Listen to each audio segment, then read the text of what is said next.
to the official podcast of FCS Fans Nation with your hosts Kylor Neal, Matthew Frazee, and Jamie Williams.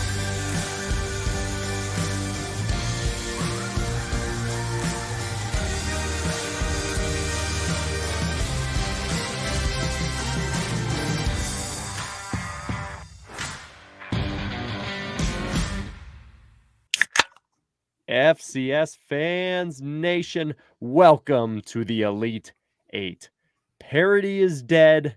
Nothing has changed. The committee is basically always 90% right. Welcome to the FCS Fans Nation podcast. One of your hosts, the unbiased Bison admin, Matthew Frazee, coming to you with 8 teams remaining in the FCS playoffs.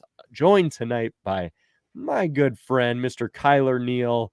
One of the best in the business, just us two. So if you guys love Jamie and he makes the podcast, which we would agree with you, then turn it off now. Turn it off. We appreciate the 30 seconds worth of the listen. Jamie will be back next week. Because James Madison lost, he jumped off the pot. No, I'm just kidding. He said last week that Jamie was going to be unable to make it. He wishes he could be here, but hopefully Kylor and I can fill in with some of these great fan questions that we received. So it's pretty easy for me to ask, Kylor, since you're the only one here with me. How are you this Sunday evening, my man? Good. I'm a protagonist, so I finally put all the Christmas decorations up and the lights. I know you did that back in September. Yes, I and did. your excuse was it was going to be a little bit too cold in December. Mm-hmm. So I get it. It is what it is. But yeah, I finally did that. It looks like crap because half of the lights didn't work and had to go to the store, and then there wasn't much supply left. So yeah, it is what it is. Yeah, well, I'm glad you're getting into the festivities, but yeah, and as you say that, I set up early because I'm obsessed with Christmas, but the weather in North Dakota could cause me to not set things up. It's blizzarding right now as we speak. 40-mile-an-hour winds, so. See, and I just set up after football season's over for my team. So Hey. Last year it was, Black Friday, right in that 2019, and now it's in December. There you go. Well, heck of a year for your Eagles. Heck of a year for quite a few teams, as we are going to discuss, as 8 of them are now gone from the playoff field, and we are down to the Elite Eight. Time to see and discuss which of those teams are going to be moving forward. And we're going to do that tonight with some really great questions from our fans on the FCS Fans Nation Facebook page where they came from. Make sure you follow us on Facebook, Twitter, Instagram. If you're watching on YouTube, Kylor's got a beautiful new podcast set up. So subscribe to this podcast. We'll do all those things on the front end, so we don't got to do them on the back. But Perfect. Here we go. Let's kick into the main questions. Let's go with the Big 7.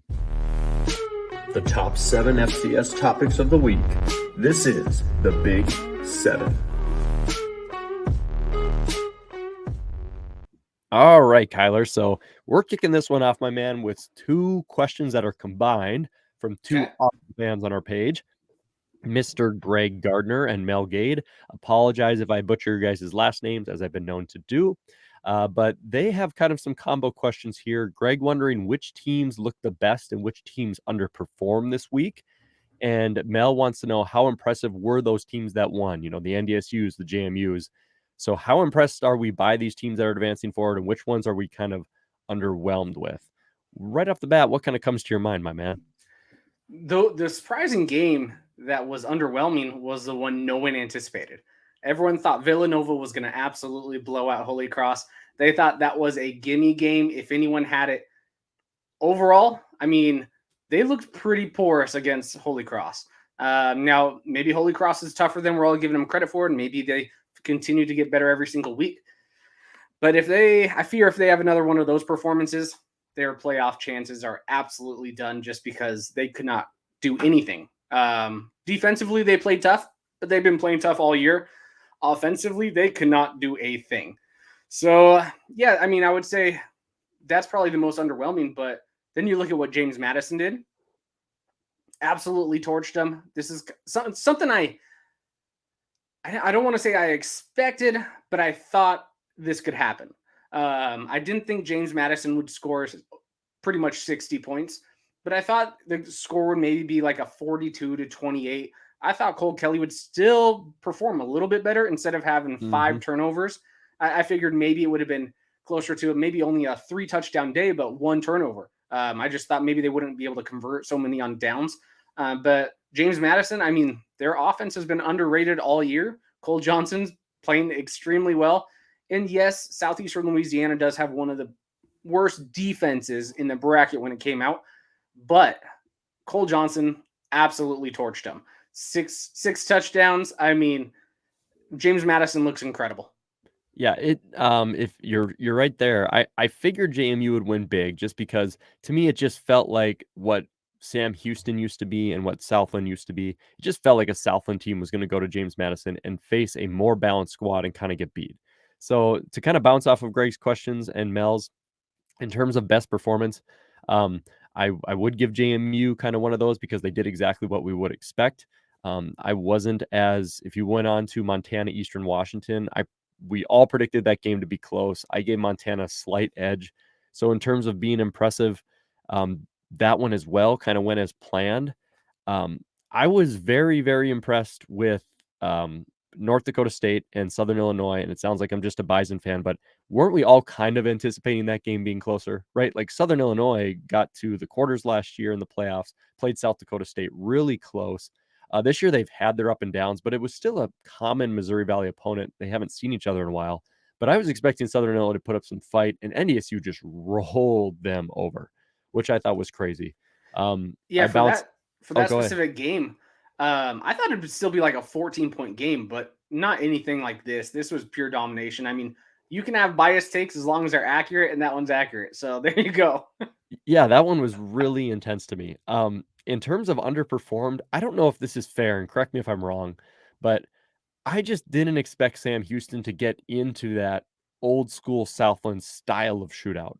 Like I still thought maybe it would be like they would win 45-28, 45 to 34. I guess I didn't expect it to come down to literally where Incarnate Word at the end.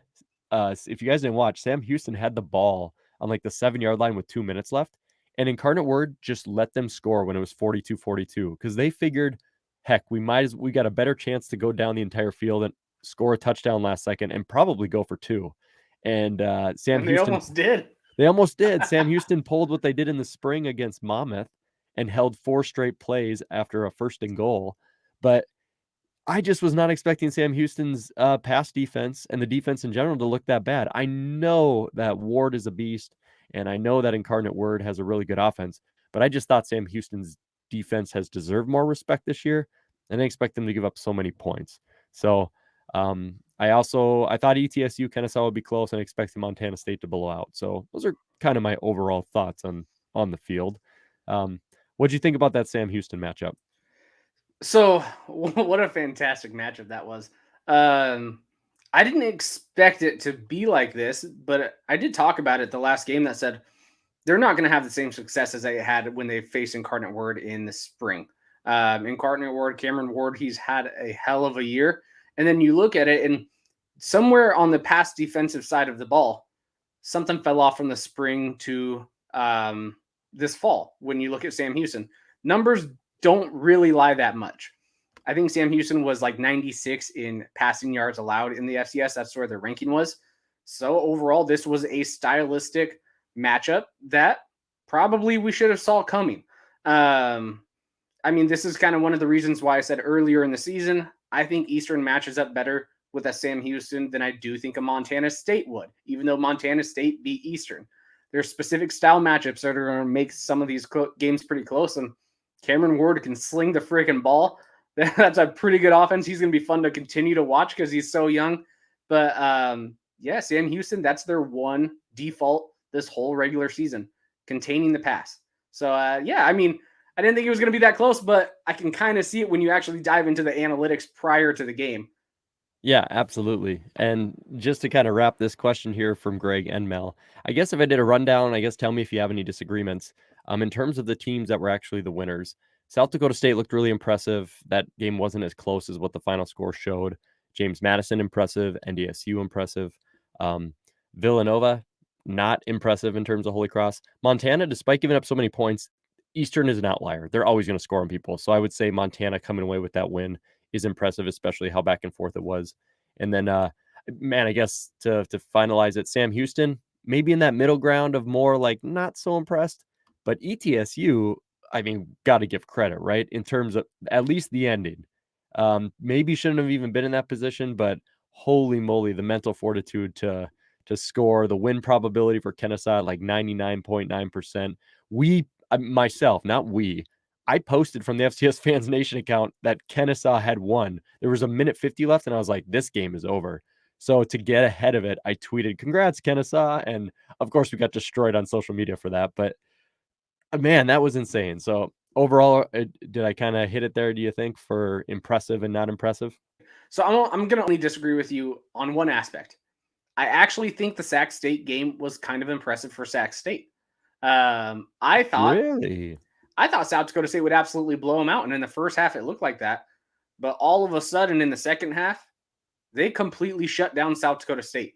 They were able to march down the field a little bit better, and they were having success marching down the field in the first half. They just kept turning the ball over, right? So watching the tides turn, and if there was a fifth quarter, like what some of the kids played back in junior high when they weren't getting any reps, you play in the fifth quarter and absolutely tear people up. There's a fifth quarter, Sac State probably wins that game, which is pretty crazy. But I was actually pretty impressed by Sac State because I was giving them so much crap. I think South Dakota State is a phenomenal team who can, potentially go all the way to the finals, and even win a national championship when they're healthy. And I thought Sac State did pretty well. They held that two-headed monster to 200 yards, which everyone kind of argued with me on the Twitterverse saying, oh, they're going to be able to run 350 yards. I was like, I think Sac State will hold them down to a little bit less. I didn't think only 205. I was thinking like still 250, but yeah, they impressed me. I got to give them a little bit of credit. Cool. Yeah, I'll bow to that one. I think that's a good assessment there. So some impressive wins, some interesting results for sure. And we're just going to keep right on that narrative with our good friend Hall Jones, an awesome James Madison fan. And Hall wants to know, did any of the weekend's results surprise you in terms of a close game that ended up being a blowout, or a game that you thought would be a blowout that ended up actually close? Kind of touching on what we just spoke on, I have to put that NDSU Southern Illinois game in there again, just because I really expected it to, just like you said, man, 14, maybe 17-point game if NDSU played a really great game. I just was not expecting a manhandling, just 300 plus rushing yards for NDSU, absolutely crushing them. That was unexpected to me for sure. And the thing where I thought it would be a blowout and it actually kind of wasn't, I know it's on the scoreboard. You got 26-7, I think is what Montana State ended up winning. Yep, 26-7. But I expected them to win by more. UT Martin had a great upset win over Missouri State. And you could just say they earned to where they be, but 6 turnovers for Missouri State. UT Martin had a huge upset. So I was expecting Montana State to have a big win on both sides of the ball. And that gives me pause for concern to think that Montana State's offensive issues are not resolved or even remotely close to being efficient enough to get by Sam Houston. So those are kind of my two thoughts. I thought that I expected more of a blowout from Montana State. Did not expect NDSU to do what they did against SIU. So, Kylor, do you have two of those that you would think about throughout the field? I think Montana State did exactly what they were supposed to do. I didn't think they would for winning for sure. Well, no, I mean, even the score, I didn't think it'd be a massive blowout because they do have offensive issues, especially when you have this whole quarterback drama that happened right before the playoffs where, Matt McKay decided to go in the transfer portal because rumor was he wasn't going to be the starter leading up to this game. So when you see that right before the game, but I think it was still pure domination. I mean, UT Martin couldn't do really anything. So Montana State's going to play it also a little conservative when they have the lead and they're just able to move the tempo down the field. Also, I did not expect the Eastern Montana game to end up like that. Score specifically, I mean, I was thinking if it was going to be a game, it was going to be in the low 30s, 20s, not a 57-41. That was a little crazy. You got to give props to Montana, their special teams and defense specifically for causing some turnovers. Now, it sounds weird to say give their defense credit because Eric Berrier had, 550 yards and 5 touchdowns. But this was a bend don't break defense for Montana, and they played it perfectly. They said, hey, Eric Berrier is going to have some throws. He's going to do some thing, but we're not going we're not going to go away from what our script was. And that was continue to hit him, continue to rush him make mistakes, which he made a few mistakes that Montana was able to take advantage of and get into a really good scoring position. So I thought it'd be a closer game, even though the stats look like Eastern Washington blew them out. The game looked like Montana blew out Eastern Washington. So this was, I did not expect it to go that route, but it was still fun to watch. Yeah, and I'd throw Hall's Dukes in there as well. I didn't expect them to. I expected them to beat CLOP pretty handily, but it looked like it was much more of a slaughter than it could have been. I thought Cole Kell in that offense would put up a few more points, so very impressive by the Dukes. Before we move on to the next question, since Hall is a Duke fan and we've been messaging about this, Kylor, we don't have any questions on this topic, but I want to get it out there, so I'm going to veer from the script. You know a lot about and you've watched a lot with Montana, their defensive schemes, and you almost consider it like an offense that's a defense, or a defense that's an offense, where like they coming at you with so many different looks. It's like they're changing plays. Yeah, they run plays like it's like so, audibles plays. It's insane. It's like a Madden defense. So how do you think that relates? The big question we've been messaging about is James Madison's offensive line is so young. Like if you guys look at the depth chart, which I just checked out like 2 weeks ago, it's like freshman, sophomore, freshman, one senior. I mean, it is so young. Do you think that could give the Duke some trouble next week? I do. Statistically speaking, and of course, numbers don't always tell the whole story. Montana's D-line is absolutely fantastic. They're like number 1 in sacks, number 3 in tackles for loss, or maybe it's vice versa, something like that. And then you look at James Madison's side of the ball. This is actually their weakest D-line or offensive line that they've had in their run. Now, it's still pretty good, but they are giving up sacks. They're giving up quite a bit of tackles for loss.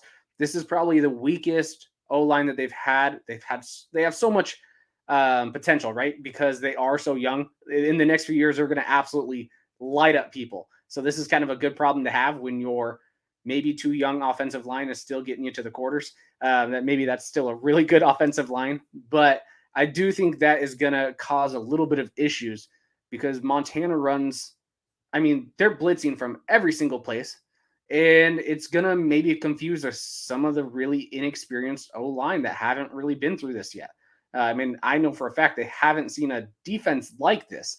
They've seen a good defense in Villanova, right? Villanova is a great defense, but it's a completely different defense to prep for Montana, who is coming at you every single angle, every single time.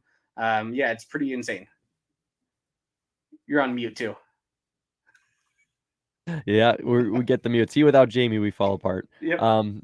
That's gonna be a really fun matchup. And I know I interjected from the questions, but I wanted to get that conversation out there a little bit. So, speaking about Villanova, whose defense you just brought up, our next question from Mr. Peter Hagen, who is a South Dakota State fan. He wants to know, is Holy Cross underrated or Villanova overrated? Just some of his comments, he assumed Villanova would blow Holy Cross out of the water. The score was pretty close. So, of course, his Jackrabbits are preparing to fly out to Philadelphia. What are your overall thoughts there, Kylor? Let me just, I'll speak on this briefly, give Jamie's thoughts since he's not here. But Jamie has quoted Villanova as a team that is basically dog poop if Daniel Smith plays really bad, and one that could just beat anybody if Daniel Smith, their quarterback, plays really good. Now, the whole team's not dog poop, but let me rephrase that a bit. The quarterback is either completely Tom Brady or a really bad quarterback. That's the assessment of Jamie for Villanova.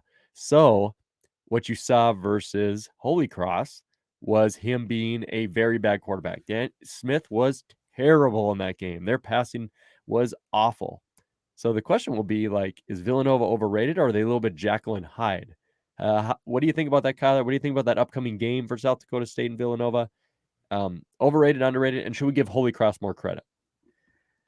I don't know. I mean, right. It's hard. This one's super hard to answer because, for one, the CAA has overall regressed, right? Now, they did beat James Madison, but how many field goals did Radke miss in that game compared to what he's missing his whole career? Like, that's kind of an outlier.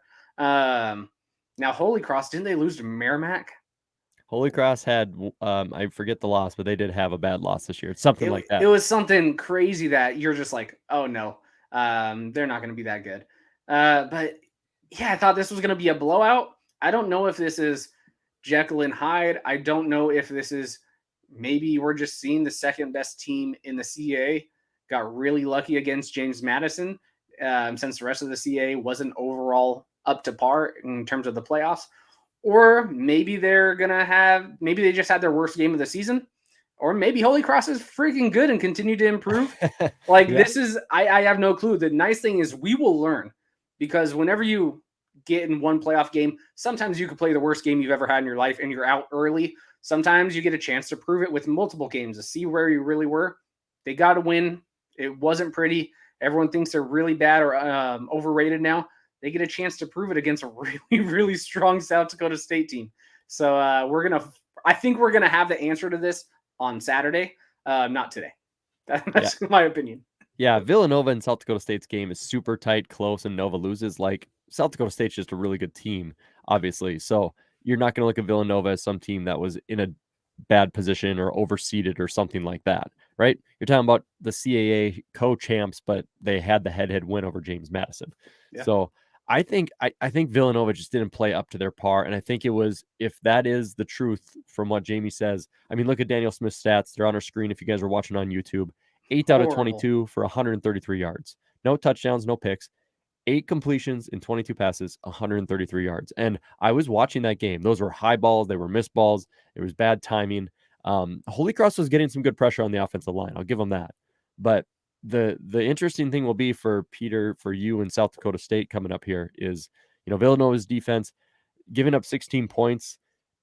That's not that bad when how bad the offense Villanova was actually playing. Like, the defense was keeping that game intact.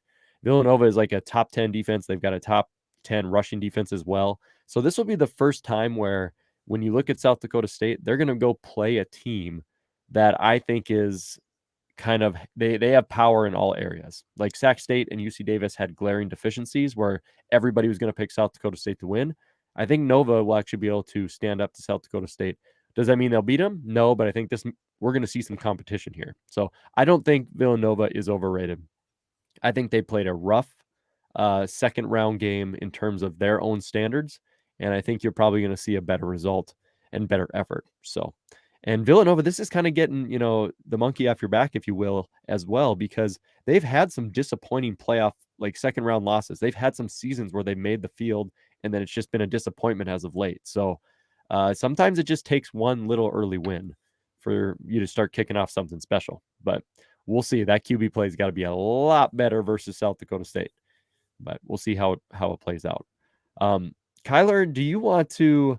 I thought you were going to join me on this, but our good friend, Mr. Elijah Pierre, he says he doesn't have a question. He just says, please doggone Sac State.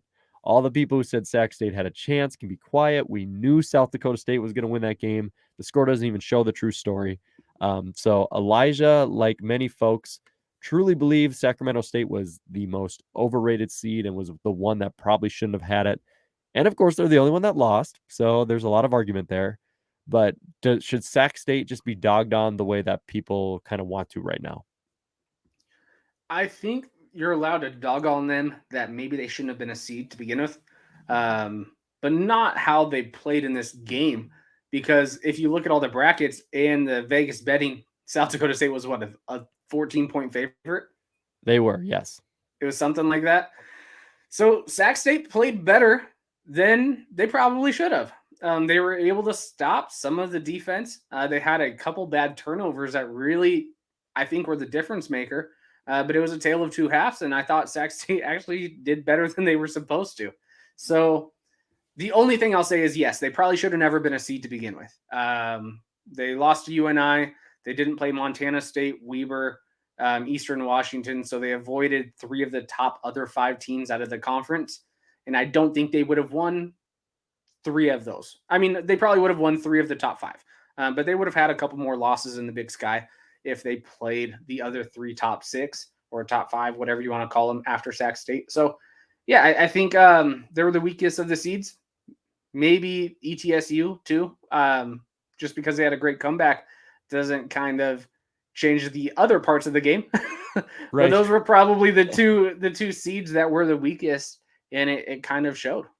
Yeah, most people on social media are just giving Sac State credit because they didn't get blown out like they did against Austin Peay, which to me is pathetic. Like, it's like, that's what I'm seeing. They're like, hey, This time around, though, didn't get destroyed like when Austin Peay went in there when they were a seed. They really have benefited from the rotational scheduling within the Big Sky, and that's going to naturally happen. And Sac State got the hookup this year. So you're right. Sac State probably shouldn't have been a seed. If they were a seed, it should have been like they should have been number 8, and you could have moved everybody else up. It really was a product of scheduling for them. Kudos to them on a good year. They're going to claim Big Sky champs, and by the letter of the law, yes, they are. But you got beat by the 4th best Valley team if you wanted to go by standings. If you're the Big Sky champs, you got beat by the 4th best Missouri Valley team, and that's just not good. It really looked like just if you line them up, I was screenshotting it and watching it. It looked like South Dakota State was just towering over them. So a little bit of credit to their effort, because it did look like you had some men versus boys matchups, especially on the offense and defensive lines. So dogging on Sac State, yep, they're the 1 seed to lose. They should have performed better early on in that game, but good effort on their attempt to come back at least. So I don't think the Hornets will find as much success next year as their schedule adjusts and things like that. But that's for an off-season podcast, not for the Elite 8 one, right? So since we're on the topic of South Dakota State, Sacramento State, let's just stick with those Jackrabbits. We'll stick with the Bunnies. Matt Gilbert wants to know, how much does travel affect South Dakota State from this point moving forward? Love this question, Matt, and I love your nickname or real name as well. Just got to say this is my only reason why I've picked against South Dakota State from the beginning when I did my bracket and the bracket challenge. I currently have Villanova beating them in my bracket. We'll give actual score predictions at the end of this as things have changed. But I think travel actually matters this much.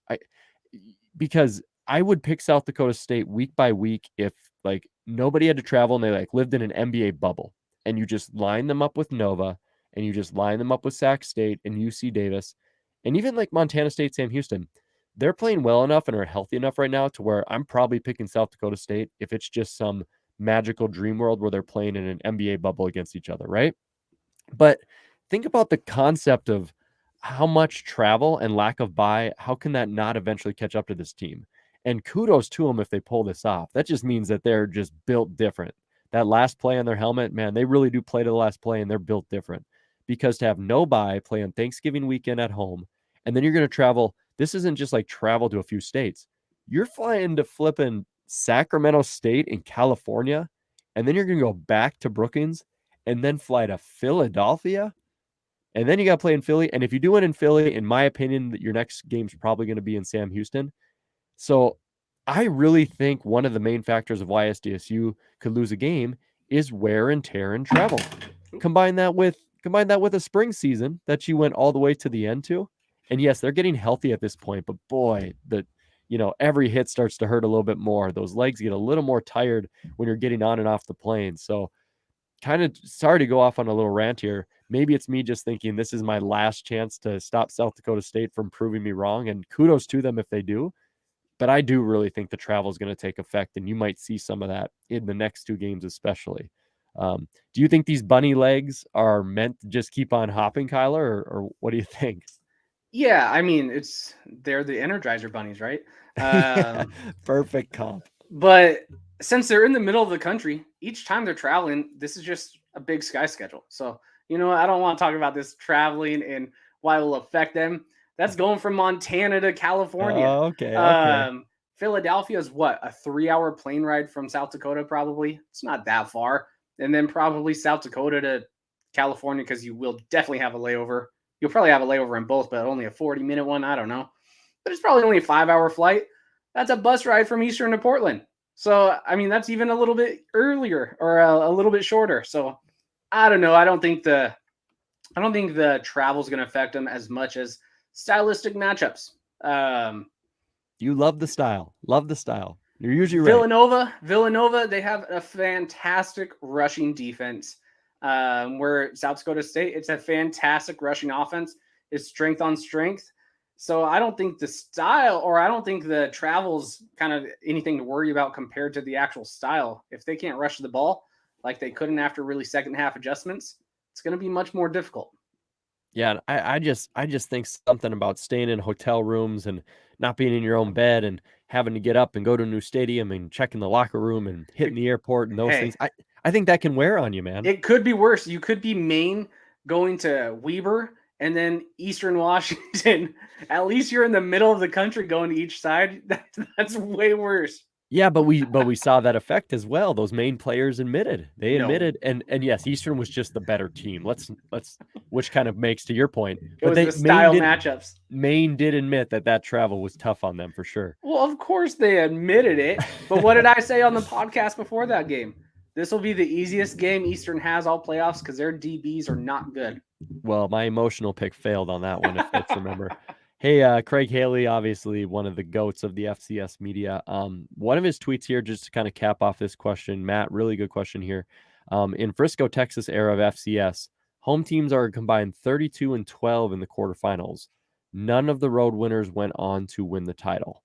So for home teams, he's got this listed all the way down.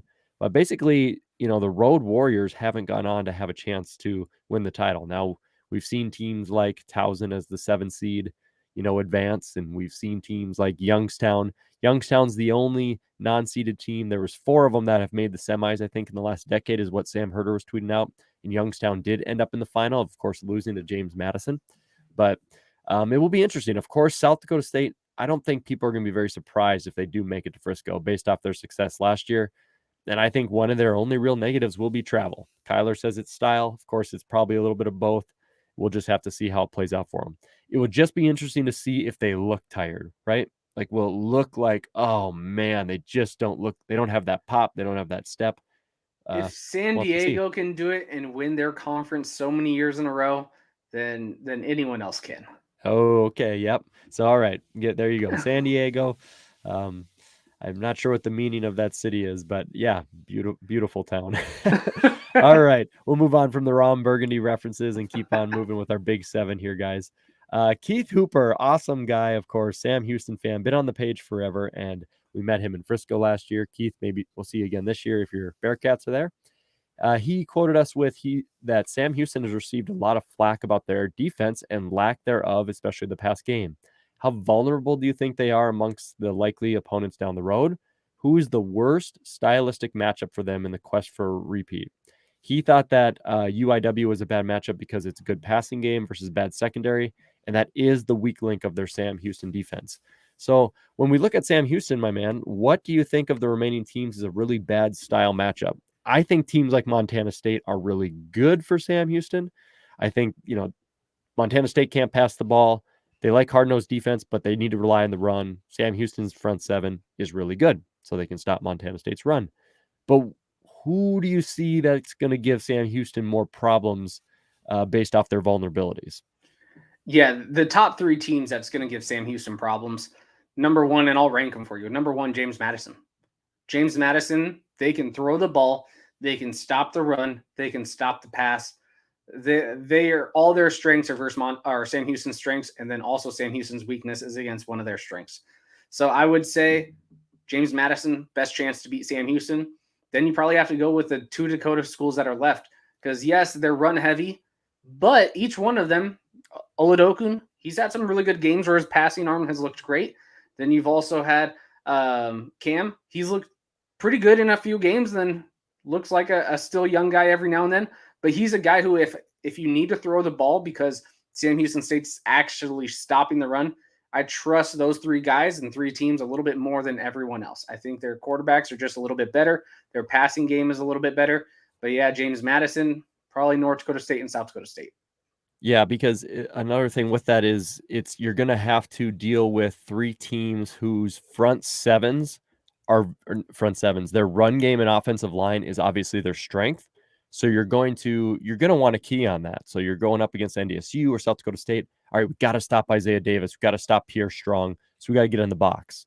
Well, if your secondary is not able to stop those guys one-on-one and man coverage on the back end, you're going to give a lot of play action, a lot of open opportunities to then open up the running game.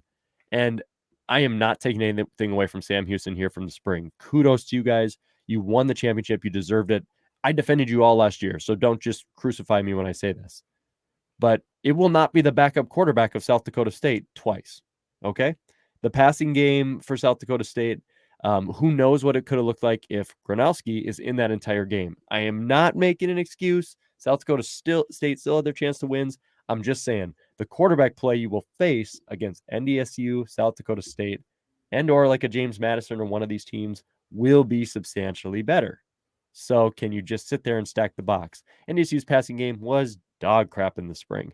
And once Gronowski was out, SDSU's was dog crap. And JMU's was really good, but Sam Houston, you pulled off the comeback. Can you do that again versus one of those teams?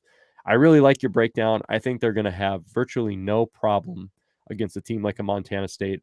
I think if a Daniel Smith plays like he did against Holy Cross, Sam Houston would kill them in the semifinals. Montana, I think Montana and Sam Houston is like a match made in heaven. I'll save this for a little later because there's some questions related to this, but I think those are two relatable teams. Do you have faith still in the Bearcats, Kylor? Are you starting to teeter on them a little bit? No. I mean, if we only look at this one game and try and discredit them in the postseason, look what happened every other single game in the spring, right? This wasn't just a one-off. Monmouth had a chance to beat Sam Houston on a last-second play. You had James Madison last-second play. North Dakota State last-second play. Now they're just returning the favorites, Incarnate Word last-second play. Now, eventually, this type of stuff is going to, catch up to you. If you keep flirting with fire, you're going to see the devil, right? Right. It's eventually going to come get you. But, yeah, I mean, I like their chances extremely well against Montana State. If you're asking me which game of the remaining teams that you are matched up best against, it's Montana State. So, they have an extremely good rushing offense. Sam Houston, you have an extremely good rushing defense.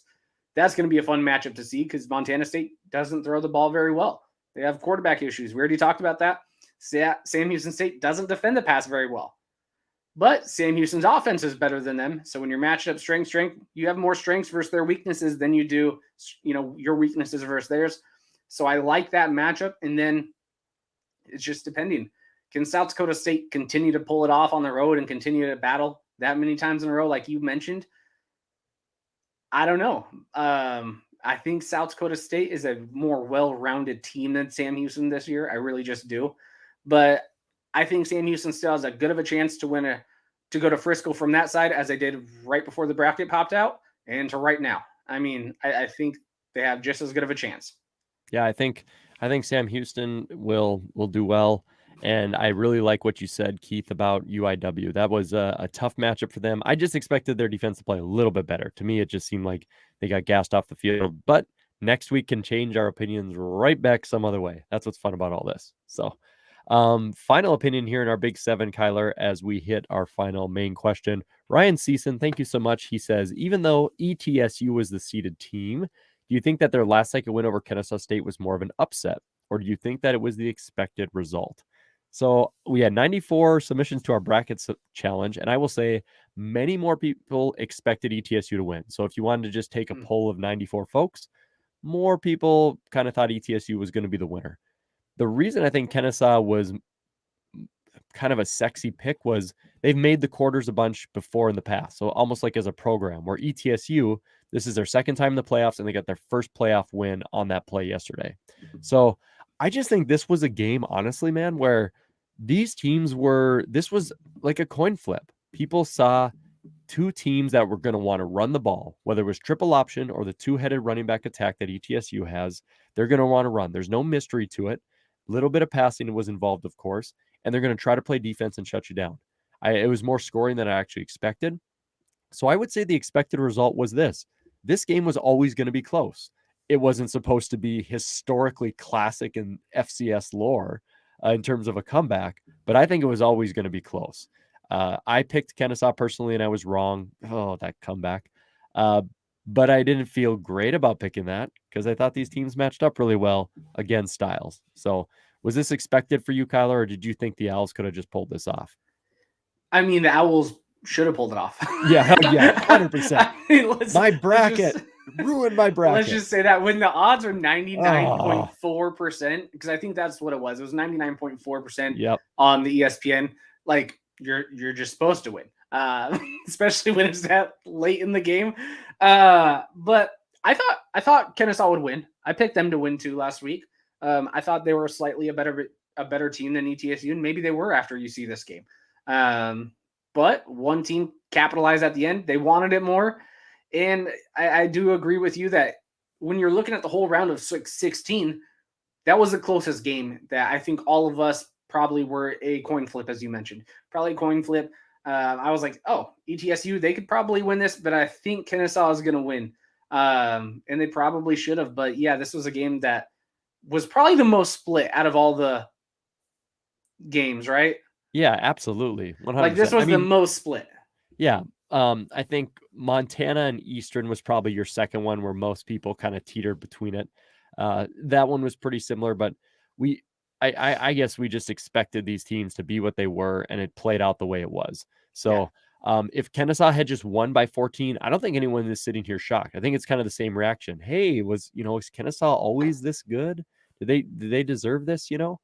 So to me, it kind of just played out how it was going to play out. And Kennesaw was one of those teams which had the record. If you just looked at the face value record, where you're like, this team should be seeded. Now their strength of schedule was terrible, but again, they weren't a bad team. They have a developed program. They've been in the playoffs many times. They had some injuries that occurred during that game, which didn't help them, but they really don't have an excuse for losing it at the end. I mean, that was just a complete collapse. Kudos to ETSU for executing and getting that victory. So fun game. We'll take a lot of smack on social media for my early tweeting, but that's okay. That makes it part of the fun, right? Makes it part of the fun. So good job, buddy. Proud of you. Thanks for making you guys look bad. Appreciate all the questions from all our fans. We're going to get to the rest of them here through our quick hit segment. For those Big Seven, though, that was really good guidance as we're rolling into our Elite Eight and seeing which teams are going to hit the quarterfinals. So that being said, Kylor, let's move into the quicker questions so we can get some shout outs to all these great people. Just because your question is answered quickly doesn't mean we don't care. These are the quick hit questions of the week. All right, Kylor, shock the world. That's it. That's the comment that I have here from Michael Blankley. He's an ETSU fan, and he included a GIF on our Facebook post of a pirate flag. So awesome. Good luck to you, Michael, and your Bucks. Obviously, I'll put on my Bison hat. I don't see you having a very good chance in this game, but it will be fun because you guys have such a great running backs, and you take pride in your run game, and so do we. So it'll be fun to see SoCon versus Missouri Valley. There's no mystery. Power. So should be a fun game. Good luck to your Bucks. I hope they're healthy, and if you guys travel up, come tailgate with us. So, Kylor, I'll toss this one to you. Mr. Jacob Martinez. He wants to know, should Kennesaw just start the backup quarterback in all playoff games, saving them the trouble of the first string inevitably getting injured? They cursed again. I mean, of course, everybody remembers when they were in the quarterfinals in 2018 against South Dakota State, losing their starting quarterback, and they didn't get blown out after that either. They were a good team that year in 2018. Are these Owls just cursed? Quarterback injuries, last second give ups, or what is it, man? Nope. You were only cursed because before the podcast last week, I had an owl land on my telephone pole. Yes. And that was a true story. I think it was telling me to shoot it, kill it early so it wouldn't have made those mistakes on Saturday. Because this was the first week I never did logical picks. I only did emotional picks, and all of them lost. You pulled the Matt Frazee. So nope, it wasn't the quarterback conspiracy where you're always going to play your backup. This was definitely done by Kylor Neal. So I apologize. My bad. Kylor has voodoo dolls with pins of the Kennesaw Owl QBs, I guess. Unbelievable. And now it's going to come backwards on me. I'm going to have tons of little dolls of Kylor. Yeah. Kennesaw fans are just stabbing me every game. Yep. It's going to be fun. That mask that you have up there with the Eastern one, that'll protect you. Yeah, there we go. The guys, just for Kennesaw State, I will just say this as an put on the bias Bison. I was really hoping you guys would win. It's been a dream matchup of mine for the Owls and Bison to play. The newest modern era triple option versus what NDSU has done. I thought that'd be a lot of fun. So good season for you, Jacob. I'm excited to have you on the page. Look forward to next season, my man. Keel Wilson on here. Great fan of JMU. Attendance figures were released. And here's my question. What are some factors that have affected FCS postseason attendance? Keel, outside of NDSU, which kind of has fan fatigue, costs increase, maybe fans are just bored of it because they expect a blowout. And JMU being down just maybe a little bit this last round, which is kind of odd. I think everything else was normal. The Montanas sold out and had huge numbers. Sam Houston's never really had massive numbers throughout the playoffs, even though they've had a lot of success. You didn't have like a Jacksonville State, which actually does a lot of good numbers when they're in the playoffs. And the rest of the FCS just doesn't do good numbers. I mean, that it just what it is. You just don't have the fans and the following and the passion to have these stadiums be sold out, despite the teams being really good. So I don't see that there was much difference. Kylor, right? Montana obviously sold out for Eagles, but pretty much on par, right? Yeah, it was a little lower than I expected across the board. Now we're still coming off of, COVID and stuff like that. And maybe there are limitations to what people are doing, because it does feel a little bit lower than it's ever felt, at least in the last few years. Now, maybe I'm completely wrong on that. Maybe everything you're just saying is right. There's something that does feel a little bit off this year. I honestly just think that's like NDSU. And I honestly think it's the overwhelming NDSU push on our page, social media and stuff, which, yeah, NDSU is having more of an attendance problem in the early rounds, but I don't know if the FCS as a whole for other places. I mean, I remember watching New Hampshire in quarterfinal games and others, and I'm like, wow, there's nobody in the stands. Like, I just don't think it's changed much. I can, Weber's fandom was down this year. Eastern's was down this year throughout like the regular season. I'm not just talking about Thanksgiving, but I think overall, it seems like a lot of places had a lower fan, even in the regular season. Now, I could be wrong on that. We'll know when the actual publication comes out. It's always cool to kind of look at those numbers. But I can speak for a few schools that I watch pretty religiously, and it seems like most of their numbers were down to, outside of the few select. Yeah, if I guess if I had to give an answer there, it would be people have found other hobbies through COVID-19. People have found that TV and staying home can be just as fun if you make it fun when you're actually in your home in comparison to going to the game. Maybe they value their safety a little bit in comparison to still the current climate. So that's probably one of the biggest factors. So I thought we thought it would have the opposite effect in our preseason podcast of people being excited to get back, but it seems like people have adapted to their new style. So just like working from home, right? People ain't going back to the office. So but we'll have to see how it plays out next year, Keo. It'll be fun to look back on. Thanks for the question, man. Peter Hagen again had one more question for us. Kylor, if you could reseed the final 8 teams, what order would you put 1 through 8? Or do you feel pretty content on how it played out? If I had to reseed them, I would probably go NDSU, JMU, Sam Houston. I mean, I wouldn't reseed them how it actually was in the beginning of the season. But just like now, there's a few teams that look better than some of the other ones. And like, I would probably seed South Dakota State over Villanova, over Montana State, over Eastern Tennessee State. Like, there's a couple teams I would definitely seed South Dakota State over because of how they're playing. But I don't know, not too many different changes actually. Yeah, it's all in hindsight. I guess if I had to not use the playoffs, like eliminate the playoffs, and I don't know anything, I'd have Eastern in the seeding, and I would have I'd push I'd have 1 through 4 basically all the same. 1 through 3 is all the same. I'd have Sam Houston, NDSU, James Madison.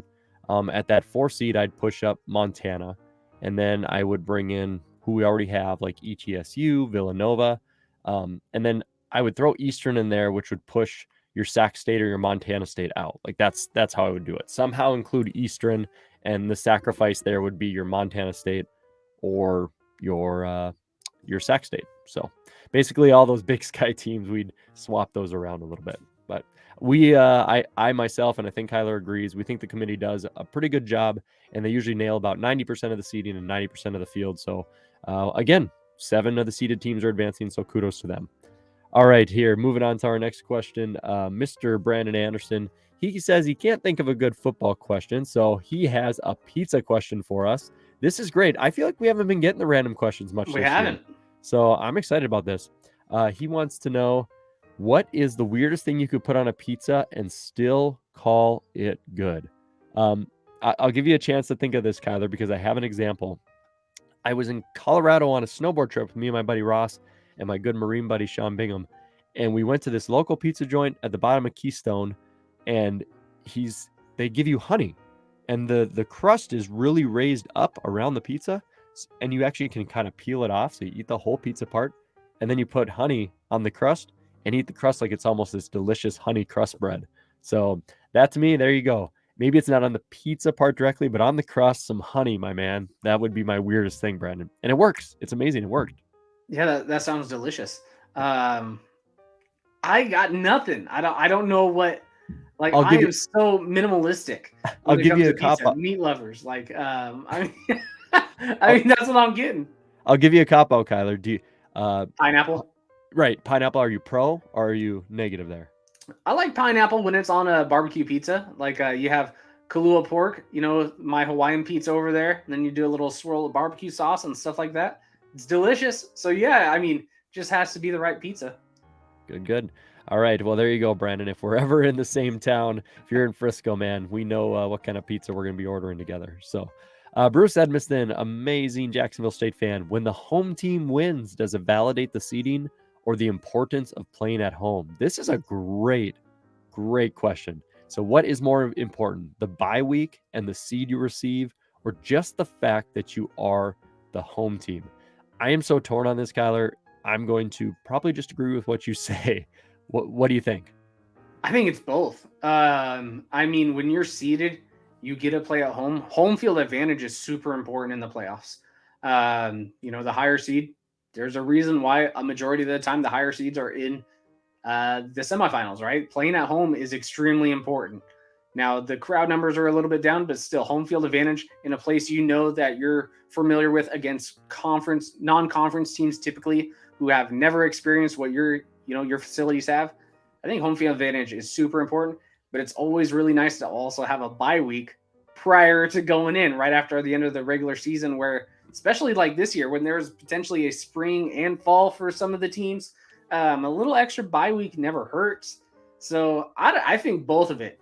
I think if the committee did a good job with the seeding, and yes, having those seeds win validates that maybe they were right, but also having a home field advantage is what tends to have some of the seeds win. Let's just say that. Yeah, I'm gonna, I guess my answer, if you had to force me, would be the seeding, because the seeding gives you the bye. I actually think the bye is more important than just the fact that you're at home. Of course, home matters, but you're forcing the team that's not seeded to go play over Thanksgiving, a holiday. Maybe practice gets minimalized a little bit, and then you got to just hop off and go the next week to a team that has been rested, is confident. So I think that seed is more important than just the home field matchup because of the break. That is so huge to try to go on another 3-game run. So pretty important thing. Moving on, my man, Casey Thompson here. He's got some great thoughts. He says the Quincy Patterson packages were pretty effective in yesterday's game. Cam Miller has given the Bison consistency and efficiency in the passing game, but he just assumes that the coaching staff will continue to find ways to get Patterson the ball.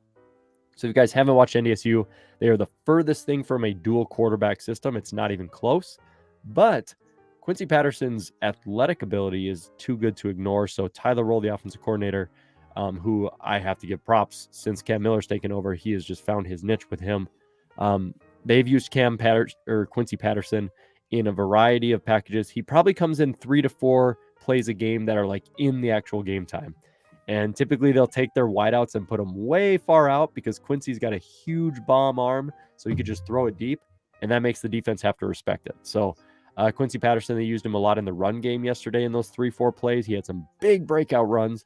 So yes, Casey, if you wanted to ask me, 100%. I can see Quincy Patterson getting at least 3 plays out there in some sort of wildcat weird formation every single play to keep the defense honest, to keep them on their toes. So we'll have to see if that works for him moving forward.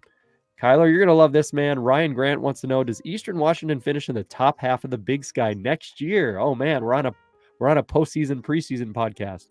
Are your Eagles going to bounce back to still be competitive next year? We'll see. We lose a lot of key positions. Also, it looks like we have a pretty tough schedule. I'm not sure if it's updated all the way, but it looks like we have Oregon, Florida, Montana State, Weber State, Sac State, all on the schedule. So I think we're going to see some growing pains next year.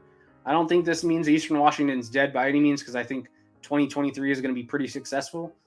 But I've kind of said this all year and probably Matt has read some of the texts, that I think Eastern Washington is going to probably be a 6-5-ish team next year. which will probably still put them around the top half of the Big Sky, but not a playoff contention.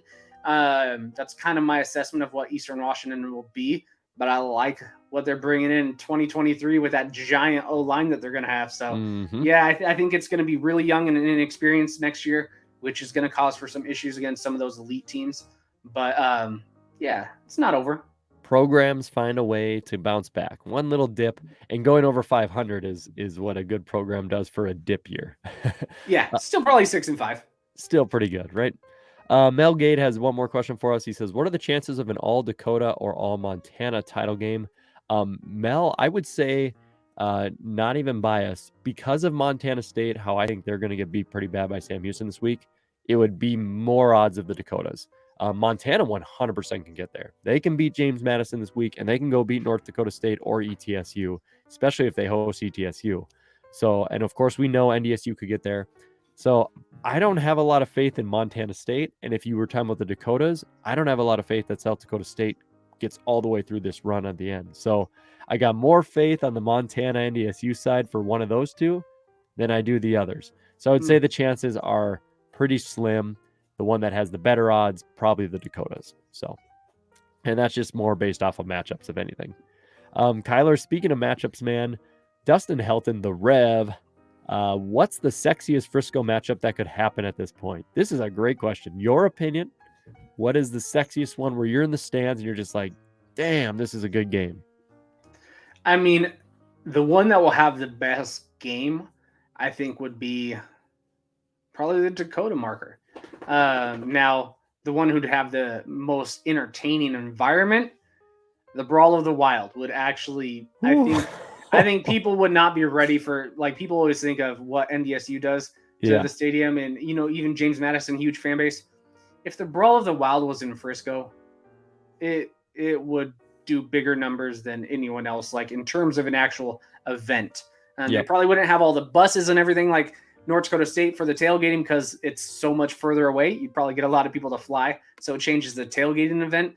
But in terms of like a stadium atmosphere, that one would be insane. But I think for a good game, I'll take any one of the top Sam Houston, South Dakota State, James Madison, North Dakota State. I think all of those would have the most entertaining games to watch. Yeah, I thought of this real quick, and I'll just throw it in there. Sam Houston and Montana, because I think stylistically, it would be so much fun. I could see the final score being like 38-34, just because I think they match up well in terms of how they do things. And I think Montana would bring a ton of people, and Sam Houston is close enough, and they've got enough like fun and fire underneath them right now to where they'd bring a ton of people. So sellout, Southern Texas team, Northern Montana team, just a clash of cultures and equal football. So I think that would be really cool.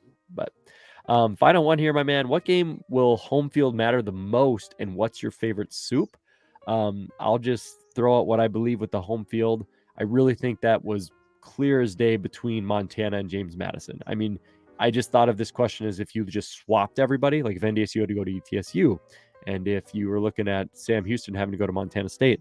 I really think the difference between Bridgeforth and Montana is really, really big in terms of how much will that young offensive line from James Madison have helped by a quiet, peaceful environment with that vicious Grizz defense. So favorite soup, chunky Campbell soup, anything with like the steak, anything with chunky Campbell steak. I know I'm a Cowboys fan, but Donovan McNabb and his mom, they got me hooked on that with the commercials young. I love those chunky soups. I love how he started that sentence with Michael Scott, just like chunky, like that's it. Yeah, I love it. Kylor, favorite soup, home field, man. For home field, yeah, I do think James Madison this week has the best home field advantage. Sam Houston, yes, they have a crazy home field record. I don't see the advantage as much, but I think Sam Houston is just a perfect matchup for Montana State. And then North Dakota State, it seems like the fan base was not as wild. So we'll see.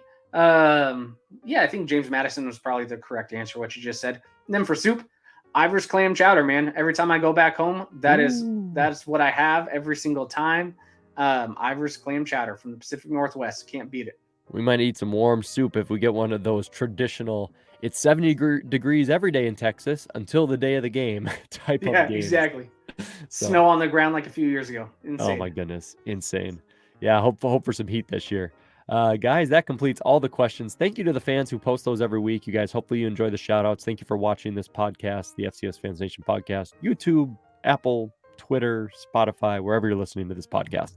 But we're not done yet, Kylor, as we need to make our playoff predictions here to set the semifinals, and then we'll get ready for another week of FCS football. So here we go. Are these predictions because we're smart, because we're dumb, or because we're biased? It may be a combination of all three.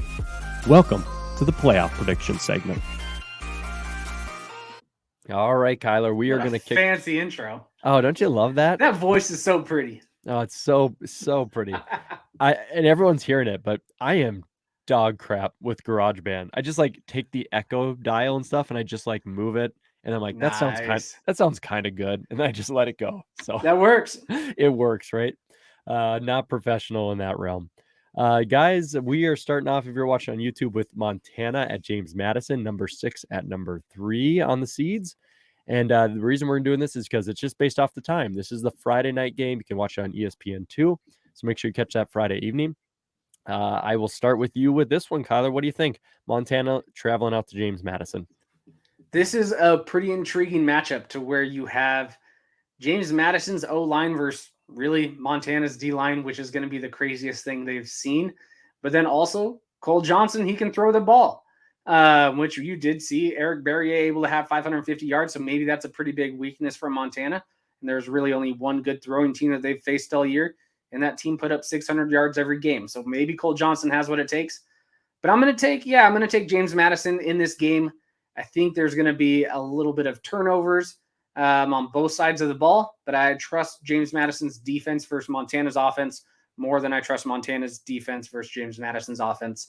So, close game. Maybe James Madison 28, Montana 17.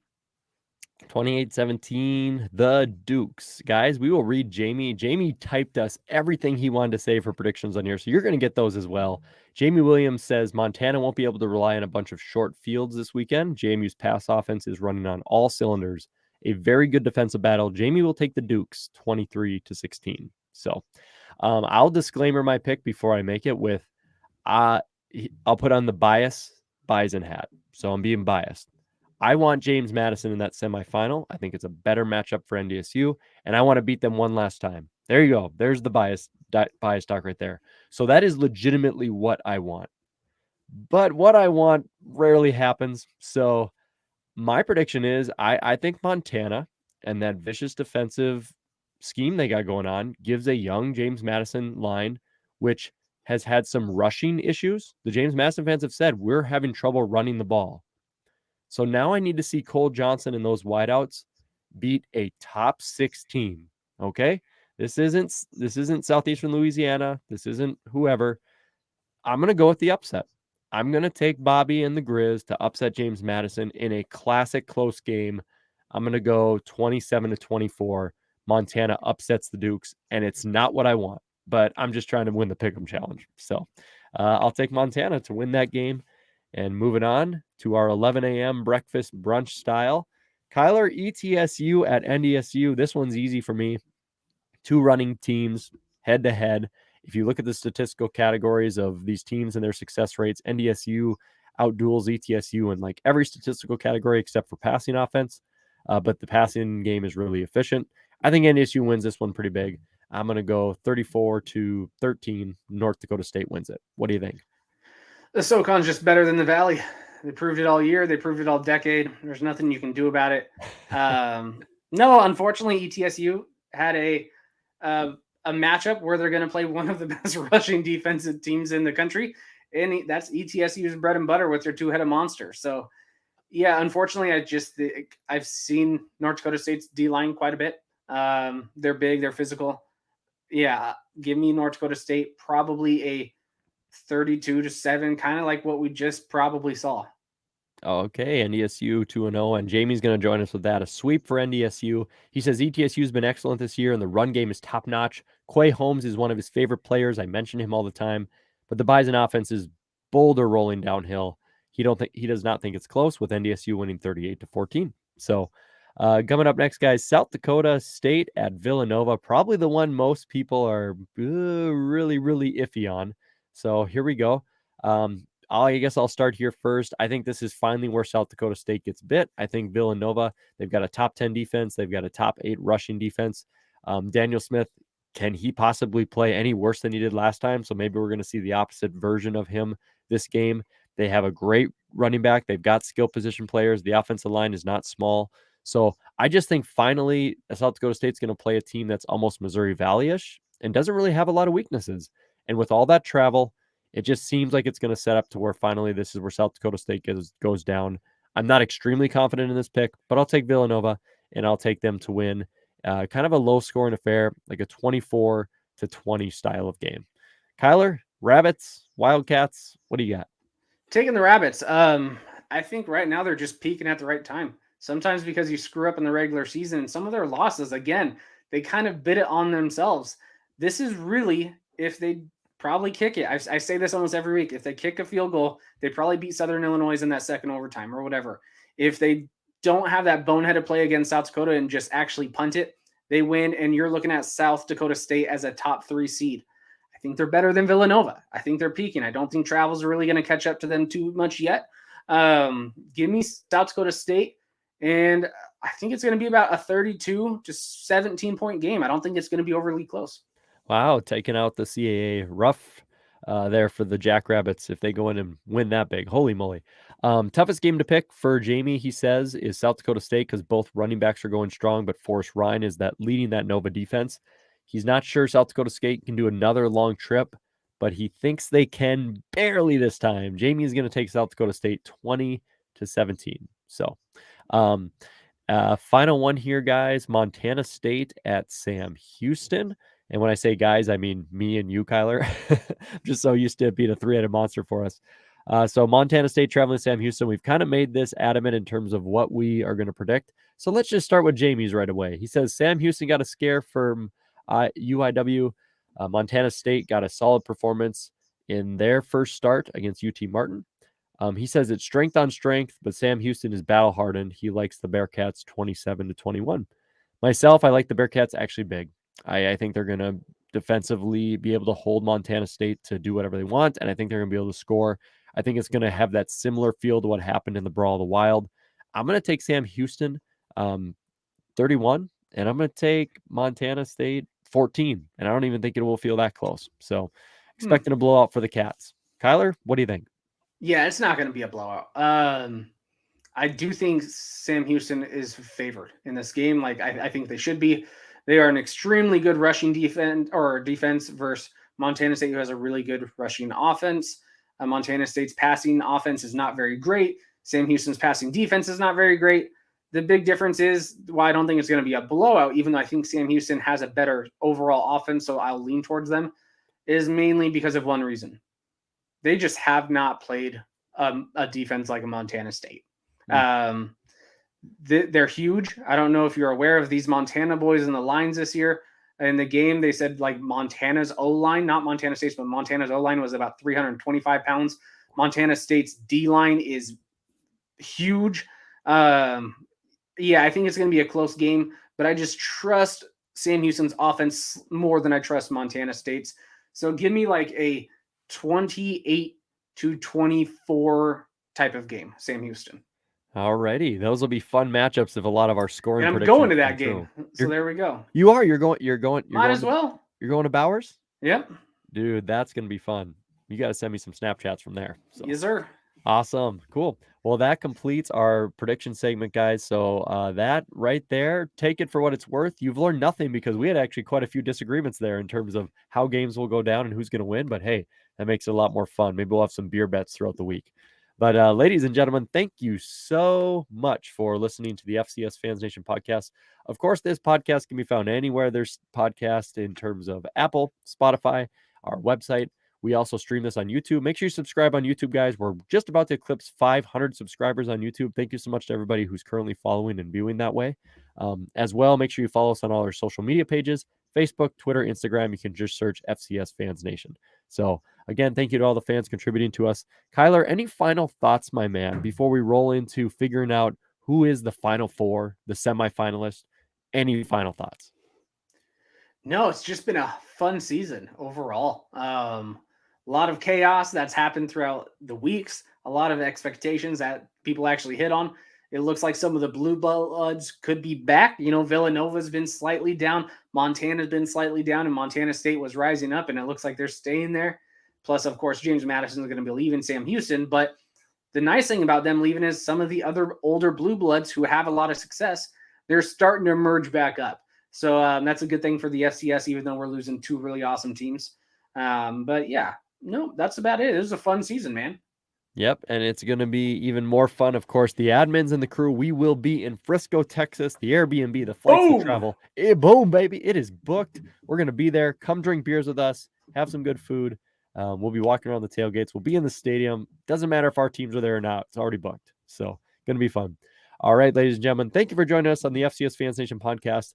The quarters finals are coming up this weekend. We're going to find out who's going to end up in the semis, because this weekend we separate the pretenders from the contenders. Enjoy the FCS football weekend, ladies and gentlemen. Boom. Thank you for listening to the FCS Fans Nation podcast. Make sure to like and subscribe to this podcast on your preferred listening platform, whether it's Apple, Spotify, Google, or even YouTube.